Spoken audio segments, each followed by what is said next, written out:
அண்ணாமலையின் வார் room மூடப்பட்டது. அதுதான். ஆனா கூடிய சீக்கிரத்துல இன்னொரு 2 மாசத்துல நயினார் தனக்குன்னு ஒரு வார் ரூம் கண்டிப்பா ஆரம்பிச்சுவாரு. என்னன்னா சரி, அண்ணாமலைக்கு ஒரு அந்த ரைட் விங் வலதுசாரி சிந்தனையாளர் மத்தியில ஒரு ஓவர்வெல்மிங் சப்போர்ட் இருந்தது. திமுகவை கடுமையாக எதிர்த்தால நல்லா யங்ஸ்டர்ஸ் நிறைய அந்த மைண்ட் ரைட் விங் யங்ஸ்டர்ஸ் நல்ல வரவேற்பு இருந்தது.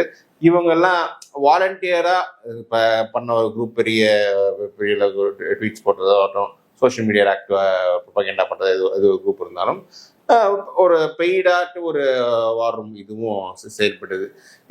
இந்த வார் ரூம் கொடுத்துற புஷ் இவங்க எல்லாம் எடுத்து ப்ராப்பராக ஒர்க் பண்ணி ஒரு பெரிய பிஜேபிக்கு சோஷியல் மீடியால பெரிய ப்ரொஜெக்ஷன் கொடுத்தாங்க. இன்னைக்கு வந்து அந்த தலைமை மாற்றத்துக்கு பிறகு வந்து இந்த தரப்புக்கு எடப்பாடி ஏத்துக்கிறது ஒரு மன சிக்கல்.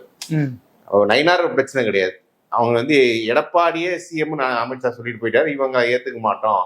ஏன்னா இவங்க பிஜேபி மெம்பர்ஸ் கிடையாது. அந்த ரைட்டிங் மைனாரிட்டி சப்போர்ட்டர்ஸ் அண்ணாமலைக்காக சோஷியல் மீடியா சப்போர்ட் பண்ணிருக்காங்க. இவங்க நம்ம அதெல்லாம் ஏத்துக்க முடியாதுன்னு சொல்லி எடப்பாடி எப்படி ஏத்துக்கிறதுன்னு சொல்லிட்டு இவங்க பிரச்சாரம் பண்ணிட்டு இருக்காங்க.